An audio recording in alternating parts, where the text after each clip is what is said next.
अस्सलाम वालेकुम students.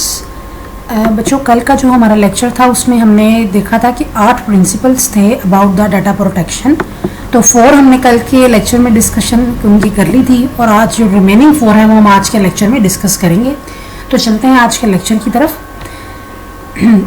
Last one जो हमने पॉइंट डिस्कस किया था उसमें हमने ये देखा था कि टू द पॉइंट हमारे पास इंफॉर्मेशन होनी चाहिए। अगर हम किसी भी पर्सनल या फिर किसी भी इंडिविजुअल जो है या फिर हम किसी भी ऑर्गेनाइजेशन की जो इंफॉर्मेशन है वो कलेक्ट करते हैं तो उसमें हमारे पास टू द पॉइंट बात होनी चाहिए, ओरिजिनल इन्फॉर्मेशन होनी चाहिए। कोई भी बात जो है हम उसमें दूसरे तरीके से ऐड करके हमें उसमें अप टू डेट नहीं करना चाहिए। तो इस तरह हमें पता चलता है कि जो पर्सनल डाटा है शैल बी एक्यूरेट। तो ये हमारे पास क्या है, वो एक्यूरेट होना चाहिए, must be kept up to date, और हम उसको रेगुलर बेसिस पर हम उसको अप टू डेट करेंगे। Personal data shall not be kept for longer than is necessary for the specified purpose. अब देखिए, जो हमारे पास पर्सनल डाटा है जब तक हमें उसको रखना चाहिए अपने पास जब तक हमें स्पेसिफिकली टाइम पीरियड के लिए उसकी ज़रूरत है। इसका मतलब है कि जब जब हमारा काम कंप्लीट हो गया, टास्क कंप्लीट हो गया, तो हमें उसको अपनी स्टोरेज में से रिमूव कर देना चाहिए, डिलीट कर देना चाहिए। And the third one is point is that an individual shall have the right to be informed about his personal data without undue delay. अब यहाँ इस पॉइंट में ये क्लियर है कि रिस्पॉन्सिबिलिटी उस इंडिविजुअल पर्सन की या ऑर्गेनाइजेशन की भी बनती है कि उसको इन्फॉर्म करना चाहिए अगर कोई चेंज है about his personal information without undue delay, कि गैर ज़रूरी देर नहीं करनी चाहिए बल्कि फ़ौरन अप्लाई जो है वो इन्फॉर्म करना चाहिए। He shall also be entitled to access correct और इरेज डाटा। और इसके अलावा जो इंडिविजुअल है वो उसको इतनी एक्सेस होनी चाहिए, उसके पास इतनी परमिशन होनी चाहिए कि वो एक्सेस करने के साथ साथ अपने डाटा में करेक्शन भी कर सके और इसके अलावा डाटा को रिमूव भी कर सके। तो ये हमारे पास थर्ड पॉइंट था। नेक्स्ट अब हमारे पास लास्ट वन इसका जो पॉइंट है वो ये है कि तमाम जो हमारे पास अनऑथराइज एक्सेस है उसके लिए उसके अगेंस्ट हमारे पास सिक्योरिटी मेजर्स होने चाहिए।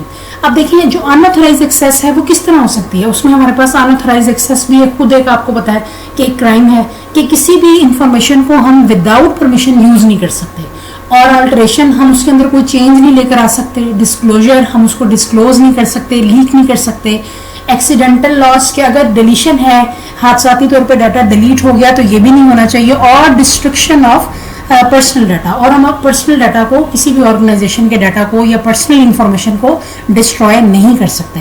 तो ये जितने भी हमारे पास अनऑथराइज चीज़ें हैं उनके लिए प्रॉपरली हमारे पास और अप्रोप्रिएट जो है वो सिक्योरिटी मेजर्स होने चाहिए। ये तमाम जो पॉइंट्स थे वो हमारे पास प्रिंसिपल्स थे अबाउट द डाटा प्रोटेक्शन, और इन तमाम पॉइंट्स से हमें पता चलता है कि जितने भी हमारे पास लेजिस्लेशन हो चुकी है वो सारी की सारी जो है डाटा प्रोटेक्शन को इंश्योर करती है।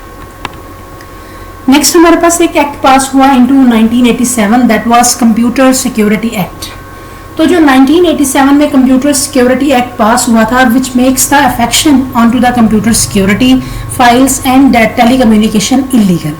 अब देखिए, आपके कोर्स में जो हमारे पास आपके बुक है उसमें सिर्फ और सिर्फ एक्ट के पास होने की तारीख बताई गई है, और इसके अलावा बताया गया कि उस एक्ट में मेन चीज़ ये थी। तो आपसे रेलेवेंट जो कोर्स है उसके अंदर सिर्फ आप यही 2 चीज़ें याद रखेंगे। तो नेक्स्ट आप जब ये फील्ड ज्वाइन करेंगे कंप्यूटर साइंस की तो उसमें नेक्स्ट में इसकी काफ़ी डिटेल है, लेकिन अभी फ़िलहाल इस लेवल पर आपने सिर्फ डेट याद रखनी है, और इसके अलावा आपने मेन चीज़ याद रखनी है कि जो एक्ट पास हुआ वो किस चीज़ के बारे में पास हुआ था। तो ये आपसे शॉर्ट क्वेश्चन में पूछा जा सकता है। नेक्स्ट वाज 1988 में video privacy protection act pass हुआ, और इस एक्ट के मुताबिक हमारे पास था कि it act prevents the disclosure of a persons video rental records without a court order, कि हमारे पास जो भी किसी की भी पर्सनल वीडियो जो है वो हम उसको रिकॉर्ड को लीक नहीं कर सकते without a court order, without the law. तो ये हमारे पास एक एक्ट था जो कि 1988 में पास हुआ। नेक्स्ट हमारे पास एक्ट पास हुआ मैचिंग प्राइवेसी प्रोटेक्शन एक्ट। ये भी हमारे पास 1988 में पास हुआ, और it prevents the government from comparing certain records to find a match. तो यहाँ पर इस पर एक्ट के अंदर हमारे पास ये था कि कोई भी हम लोग कंपेयर नहीं कर सकते 2 रिकॉर्ड्स को। तो ये भी एक्ट हमारे पास मैचिंग प्राइवेसी के बारे में था, और ये भी हमारे पास 1988 में जो है वो पास हुआ था। नेक्स्ट हमारे पास बड़ा इंपॉर्टेंट ये एक्ट है, और ये शॉर्ट क्वेश्चन में या एमसीक्यूज में पूछा जा सकता है, कंप्यूटर मिसयूज एक्ट 1990। अब ये जो कंप्यूटर मिसयूज एक्ट था इसके मुताबिक हम कंप्यूटर के मटेरियल को ہم اس کو انآتھرائز یوز نہیں کر سکتے اور اس کے علاوہ اس کے اندر ماڈیفیکیشن نہیں کر سکتے. تو یہ ایکٹ ایسا تھا کہ اگر ہمارے پاس یہاں پر کمپیوٹر میٹیریل کو انیکسیسلی جو ہے وہ انآتھرائزلی جو ہے وہ ایکسیس کیا جاتا ہے یا اس میں کوئی چینج کیا جاتا ہے تو پھر یہ ایکٹ اس کے اوپر لاگو ہوگا. اور it was pass to deal the problem of hacking seriously. جب یہ پاس ہوا تھا ایکٹ تو پھر تقریباً یہ ہوا تھا کہ ہیکنگ کا جو پروسیس تھا اس کے لیے کافی کچھ جو ہے وہ ہمارے پاس میئرز دیکھنے میں آئے تھے. تو ہیکنگ ایک ایسا پروسیس ہے جو کہ ہیکر کر رہا ہے اور ہم نے پہلے بھی ڈسکس کیا تھا کہ ہیکر بھی جو ہے وہ ایک کمپیوٹر ایکسپرٹ ہوتا ہے لیکن وہ اپنی ایکسپرٹیز کو نیگیٹو رولز میں یوز کرتا ہے کہ وہ ہمارے پاسورڈس کو ہیک کر سکتا ہے, کمپیوٹر میں وائرس کو سینڈ کر سکتا ہے اور اس کے علاوہ وہ ایون دیٹ کہ اب ایسے ہیکرز بھی آ گئے ہیں جو کہ کمپیوٹر اسکرین کے جو ڈیسک ٹاپ ہوتا ہے اس کو بھی وہ ہیک کر لیتے ہیں.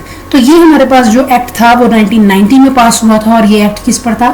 کمپیوٹر مس یوز پر تھا.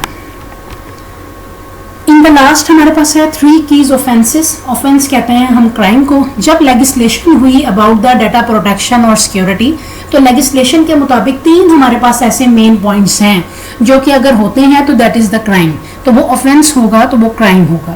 اس میں number 1 is that unauthorised access to computer material, کہ ہم کسی بھی کمپیوٹر میٹیریل پر انآتھرائز ایکسیس حاصل نہیں کر سکتے. دوسرا ہمارے پاس تھا انآتھرائز ایکسیس ٹو کمٹ اور فیسیلیٹیٹ offenses. اگر کوئی ہیلپ کرے گا, فیسیلیٹیٹ کرے گا انآتھرائز ایکسیس کو تو وہ بھی ایک offense ہوگا, وہ بھی ایک کرائم ہوگا. And the last one is that unauthorised modification of computer material, کہ ہمارے پاس ہم کسی بھی کمپیوٹر میٹیریل کو چینج نہیں لے کر آ سکتے. انآتھرائز ماڈیفیکیشن جو ہوتی ہے وہ بھی کرائم کے میننگز میں آئے گی. تو یہ ہمارے پاس 3 مین پوائنٹس تھے. تو یہ آج کا ہمارا لیکچر تھا. کل انشاءاللہ ہم اس سے آگے پڑھیں گے. ابھی تک کے لیے آپ اس کو اپنے بک سے اتنا ہی ریڈ آؤٹ کر لیں گے. اللہ حافظ.